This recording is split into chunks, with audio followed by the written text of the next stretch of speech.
Does Mike Elko expect Conner Weigman to hit the portal here when the season ends?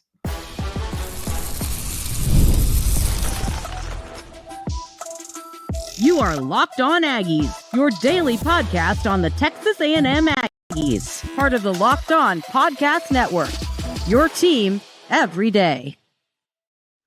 Welcome on into Locked On Aggies. I'm your host, Andrew Stefaniak. Thanks for making Locked On Aggies your first listen every single day.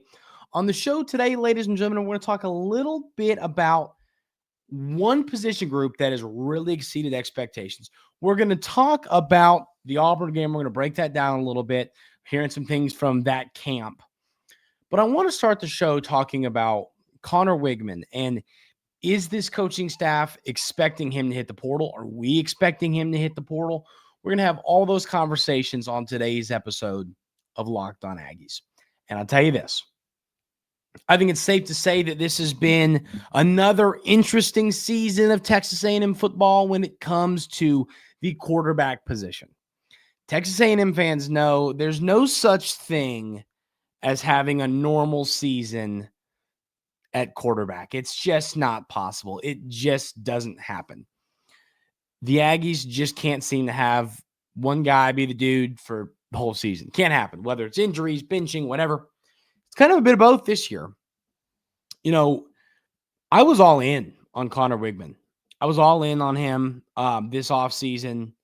And, you know, he comes out against Notre Dame and really struggles. He then he gets banged up after the second game of the year, and we don't see him for a while. Then he comes back against Missouri, and he looks absolutely insane. He's putting the ball exactly where it needs to be, and the Aggies blow out Missouri in a game that many thought was going to be either close or the Aggies would lose, and they won that game by 1 million. And while he didn't have any touchdowns, Conner Weigman played great. The ball was right where it needed to be every time. And then we went, okay, this is the guy that we were expecting. This is the guy the coaching staff was expecting. And then he struggles again. He plays kind of against Mississippi State, struggles against LSU. Marcel Reed comes in, saves the day. And then it looks like Marcel Reed's your guy. And I'll tell you this. If this holds up, if Marcel Reed is the guy the rest of the season, especially if Texas A&M is able to beat Auburn and beat Texas and make the playoff, you got to believe Marcel Reed's your quarterback of the future. And that tells me that Conner Weigman probably, if he's smart, would hit the transfer portal. And that's going to upset some people. That's going to frustrate some people. I think if you want to look at this positively, if you want to find a positive spin to this, the way I would do it would be like this. I would look and I would say, look what you've got coming in quarterback-wise. You've got an elite quarterback coming in this cycle. You've got an elite quarterback coming in next cycle. Marcel Reed still has a bunch of eligibility left. One thing you're going to learn, and I think that we've learned about the new day and age in college sports, is when you're an older player and you get benched for a younger player, it's probably smart to hit the portal. I mean, you know, it's not like, so let's play this game. Let's say Marcel Reed was a senior and Weigman was a sophomore, right? And Weigman starts the year as the guy, and he doesn't have a great year. And they go to Reed, who's a senior in this scenario. And if you're Weigman, you go, okay, I'm going to get on the bench. I'm going to figure things out. I'm going to dial in. I'm going to keep working. I'm going to get better. And then once I get better, I'm going to be the starter when Reed graduates or Reed's gone or goes to the NFL, whatever. That's not the case here for Conner Weigman. He's the older guy in this scenario. So there's no, well, I'll sit behind Reed and wait my turn. No, if Reed's taken over and he's the guy, he's going to be the guy the rest of this year and for 2 more years, or hey, maybe 1 year and go to the NFL, whatever. Doesn't make sense to sit behind that. So, I mean, if you're Conner Weigman and you believe in yourself and you believe you still are an NFL quarterback, I mean, once again, we talked about there was first round hype around Conner Weigman heading into this season. And obviously he hasn't maintained that hype, and he really hasn't played well. He's been injured. He's been benched. There's been a lot going on in and out of the lineup. But I still believe that there's upside in Conner Weigman, and maybe he goes to another school, he gets it figured out. I mean, I think a great example of a quarterback who did that is Bo Nix. I mean, Bo Nix was, just not great at Auburn. Then, of course, he made that move to Oregon, and he turns himself into an NFL quarterback. And a guy who's, I forget the Broncos record. I think they were 5-4, right? And it doesn't matter that much, but I know they lost a painful one to the Chiefs. But point is, Conner Weigman to me is a quarterback who, that it's in there. You've seen it. I think that Miami game, I think the Missouri game, I think the LSU game as a freshman. You've seen what he has in him. He is, you've seen the flashes. It's now about dialing that in. It's now about getting that to be a consistent, getting that play to be more consistent. And I think he can figure that out. But I'm just telling y'all, once again, hearing this from me should come as a surprise to you every day here at Locked On Aggies, because y'all know how much I love Conner Weigman and I believe in him. And it just hasn't panned out. But so what I'm saying is, hearing this from me should be meaningful, knowing that I never thought this would be something I'm talking about. But just looking at the future of the position for Texas A&M, if Marcel Reed is the guy, and if you want further proof of this, I think a good way to look at it is to take a gander at these numbers right here. You look at the passing numbers on the year. Marcel Reed's legs create a huge advantage for this Texas A&M football team. We know that. So if Conner Weigman's fighting for a role, fighting to be the guy, his arm has to be the difference maker. And I think looking at these numbers right here, looking at these stats, and it's something I brought up yesterday I was a little surprised about. Marcel Reed has thrown the ball 63 times for 109 yards. For 109. And he has passed the ball 109 times and completed 63 of them. Conner Weigman passed the ball 109 times and completed 62 of them. Reed has 861 yards. Weigman has 782 yards. 7 touchdowns through the air for Reed to 1 interception. 3 touchdowns to 4 interceptions for Weigman. Even though there's been some accuracy concerns for Marcel Reed, at the end of the day, he's been, I think, even better with his arm. And that is where the problem comes from for Conner Weigman. If Reed's a little bit worse to as good to better than you with his arm, you're in trouble, because his legs are an elite weapon for this offense. You look at the numbers and the eye test. Like I told you, I rewatched all Texas A&M's games this week. Marcel Reed's just been the better quarterback. And so I'm putting my stamp on this right now, and I don't think it's a bold take by any stretch, but I think Conner Weigman is going to hit the portal. I do. I think that assuming this holds up, we've seen the staff and they've been willing to give Conner some chances, and you never know. Maybe you'll see Conner out there on Saturday against New Mexico State. Maybe you'll see him against Auburn at points. The coaching staff's been interesting with this quarterback decision, but I'm just telling y'all, if this holds up that Marcel Reed is the guy, if Conner Weigman cares about football and believes in his future and all that, I think he's going to transfer. You look, and sometimes you'll see players that are just happy where they are and they want their degree and they want to move on and see what happens. I think Conner Weigman loves football. He is not that type of guy. He's not it didn't work out, I'll hang out here, have a great time, be on scholarship, be the backup quarterback, and move on whenever. That's not the type of guy Conner Weigman is. Conner Weigman wants to play football. So if it's not going to be at Texas A&M, you can guarantee that he's going to go find somewhere to play. And once again, do not be shocked if he figures out, if he dials it in. And we should all, if that does happen, if he does hit the portal and he does end up being a great player, everyone should be happy for Conner Weigman. He's put a lot of this program. He's worked hard for this program. But yeah, I wouldn't be one bit surprised to see Conner Weigman hit the transfer portal. We're going to talk about the Auburn game. We're going to break it down. Is there going to be a quarterback change? We're going to have that conversation coming up right here on Locked On Aggies.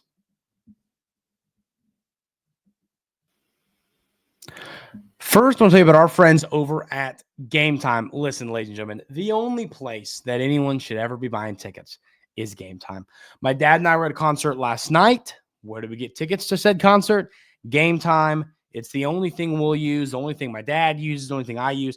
I recommend it to everybody. I love the GameTime app. I love how simple it is to use. I love the prices. I love everything about it.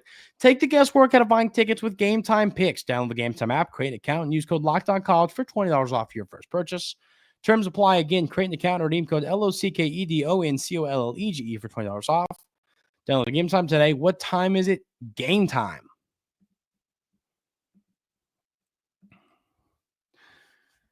This Auburn game is an interesting one because, the question is, should we be more concerned than we are with this Auburn game? And I don't know. There's something about playing there. You talk about Zach Blackerby, host of Locked On Auburn, often talks about, the magic of Jordan-Hare Stadium. And you've seen some crazy plays there, and you've seen just every time I think about this game, I think about Texas A&M walking into the buzzsaw that was that game where Cadillac Williams was the coach, and it was the revival of Auburn football and all that. And I just I had a bad feeling about that game. I don't think I have a bad feeling about this game, but I kind of feel like that program is looking for a win to create some hype for next season. Hugh Freeze has not, he's recruiting well, great, but it doesn't matter if you aren't winning games. So he's recruiting, but he ain't winning. And at the end of the day, you got to win games. That's a school that's, they've had some special seasons over the years. And so I think that that's the reason I'm a little worried about this game. I feel like they are, kind of waiting for this to happen. They're waiting for this game that gets you hyped for next season. They're waiting for that. And you can't let it be you. Once again, you went out, you're putting yourself in the playoff, you're putting yourself in the SEC championship game. You have to beat Texas and Auburn and New Mexico State. You win those 3 football games, you're in. And there's nothing Auburn would love more than to spoil that for you. So, once again, they're looking for that kind of, I talked about it yesterday. I called it, it's like, a comebacker. It's my dad's favorite term on the golf course. You have a terrible round of golf. You step up on the tee box at 18 and you just pipe one down the middle, 280, right? 295, whatever. If you're a long hitter, whoever you are, I am not. Used to be, picked up a slice. Don't want to get into it. But then there's that one drive you just put right down the middle, and then you feel real good. Obviously, you end up getting a double bogey because you duff your next shot. But if you can't tell, my golf game hasn't been great of late. I'm venting. But point is, comebacker. Auburn is looking for a comebacker. And I think that there are games that are categorized as a chance for that. They play Alabama at Alabama and then A&M at home. I think the games they feel like could be their comebacker is A&M at home. You can't let that be the case because it ruins everything. You lose to Auburn, you're done. At that point, you have to hope you beat Texas to get into a really good bowl game, or maybe slip into the playoffs somehow at the 12 spot, which would be really unrealistic, but you never know. You can't lose to Auburn. That's just the reality. You got to win this game. And I've talked about it. Auburn is an extremely talented football team. They've got the talent. They just haven't put it together. And part of the problem there is they don't have the quarterback. I've heard some things that they might make a move there at quarterback. I know that Peyton Thorne is banged up currently. I think that he's going to push through. Is the vibe I'm kind of looking like for their game. I don't know who they play this week. Let's see, who do they play this week? I know they play a not good team. Louisiana Monroe, who they play this week. So, you figure that Auburn is, I've heard that they're thinking about playing their freshman quarterback, Walker White. That's just some things I've seen. There's nobody, of extreme value, or knowledge has said that to me. That's just, I could see them maybe doing that. I guess he's their freshman, good quarterback. That, kind of say, hey, let's play the upside, see what happens. So, this Auburn game, that's something that I am paying attention to in this game is the play of quarterback from Auburn. I mean, that's been their issue. They've got a great running back in Jarquez Hunter. They've got some great all-around athletes on the defense, on the offense. They've got some great receivers. They've got that Cam Coleman, who was committed to Texas A&M. They've got the Lambert Smith receiver, who Texas A&M had a really good chance with and missed. They've got some great players on that team. Their issue's been quarterback and turning the football over. If Auburn takes care of the football, they can beat you. I mean, if you look at their season so far, Auburn has hung around in a lot of these games. They lose to Cal in an ugly football game. They're a better football team, I think, than Cal. Some might disagree with that. What's Cal's record now? They're 5-4. Cool. Whatever. Thoughts there stand. You lose to Arkansas by 10 in the game where I think Auburn turned the ball over like 32 times. What was the turnover actual number? They turned it over 5 times and they lost by 10 points. I mean, that tells you all you need to know. They lose to Oklahoma by 6 points. They turned it over once, but still it felt like they coulda, shoulda won that game. Oklahoma scored 17 fourth quarter points to get the win. Then Missouri, once again, I think Auburn should have won that game. Missouri scores 15 fourth quarter points to come back and get the win. Another game I think Auburn should have won. They lose one to Vandy where they played terrible. I don't think you can make the argument that Auburn should have won that one. But the point of looking back on all those numbers is that I think that this Auburn team is a little bit better. I think Texas A&M is going to win. I'm not overly concerned. I don't have a ton of concern for this game. But at the same time, I do look at this game and I say, I think you need to show up and play your best football. I think South Carolina is a much better football team than Auburn, but I think it's in that same category of if you show up and you don't play well, you ain't going to win. Like Mississippi State, I think that a lot of people, this would be my argument. I think a lot of people look at Mississippi State and Auburn as the same thing right now.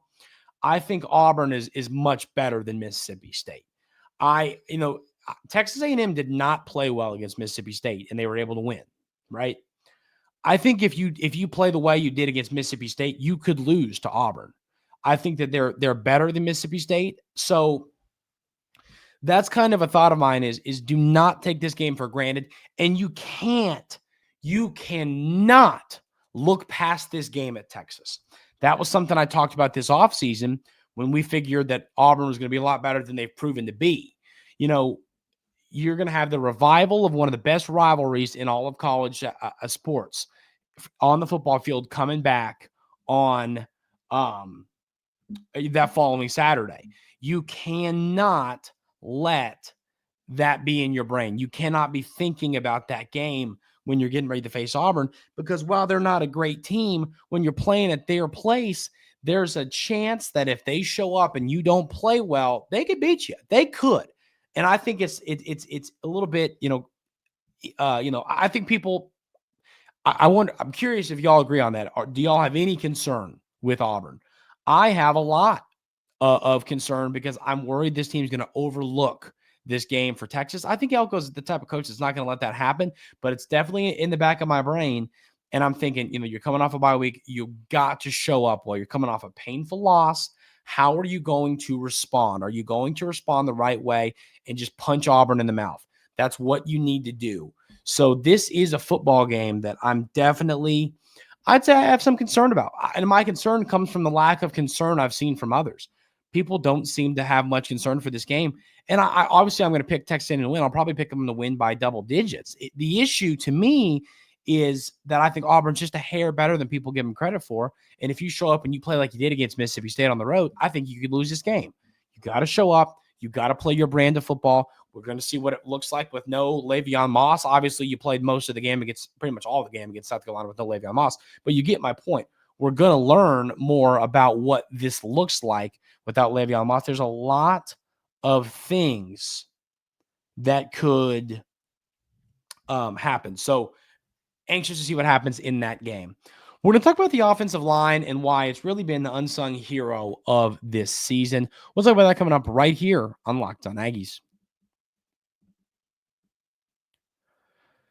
But first, we'll talk about our friends over at FanDuel. Get ready to tackle the NFL action with FanDuel, America's #1 sportsbook. Because right now, new customers can bet $5 and get $150 in bonus bets if you win. The FanDuel Sportsbook app gives you everything you need to place live bets on the NFL all in one place. So when you get a hunch in the middle of the game, you can check out the latest stats, view live play-by-play, and so much more on the same page where you place your bets. Just visit FanDuel.com to join today. You'll get started with $150 in bonus bets if you win your first $5 bet.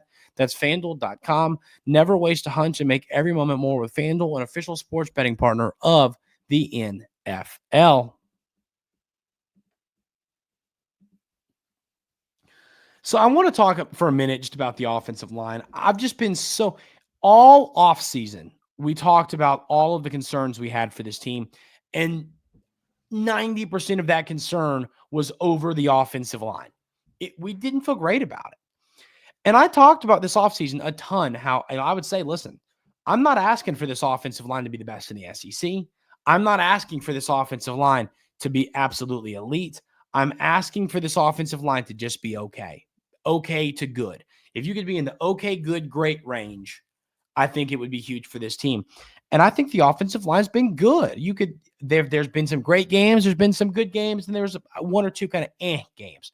But for the most part, the reason Texas A&M is sitting here at 7-2, sitting here with the chance to go make a college football playoff at this point in the season, is because of the way the offensive line's played. I think the offensive line has been that big has been that good for the Aggies. So I'm really impressed with the offensive line.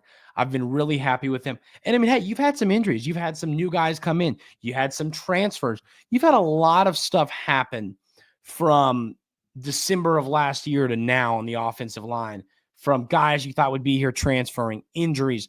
There's been so many different things like that have happened that I think the way this offensive line has played and how good this offensive line has been, it's even more impressive to me knowing that. So I'm fired up with the way this offensive line's played. You're going to need this offensive line to continue to play great against Auburn, against Texas, and then whether it's a bowl game, whether it's the playoff, whether it's the SEC championship game, you're going to need this offensive line to keep it up. But to this point in the season, you can't not be impressed with what this unit has done.